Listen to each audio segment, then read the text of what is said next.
Welcome back to my YouTube channel. This is Said. Today I'll show you how to use hot corner to lock your screen.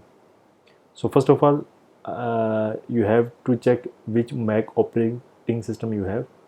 I have macOS Ventura 13.1 installed on my MacBook Pro 15 2017.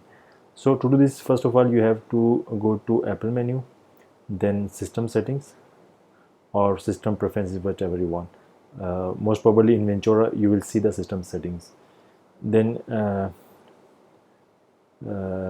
check the dock, desktop and dock option. In this option you have to scroll down and find hot corners.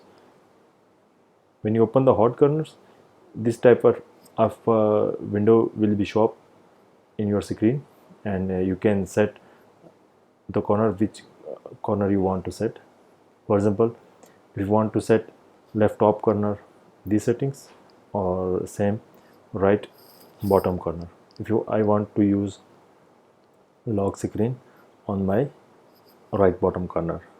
After done and close, you will see when I move my cursor to this corner, screen will be lock.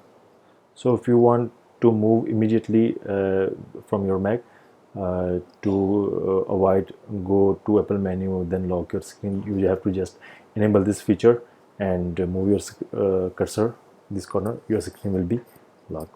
So I hope you like this video. Thank you.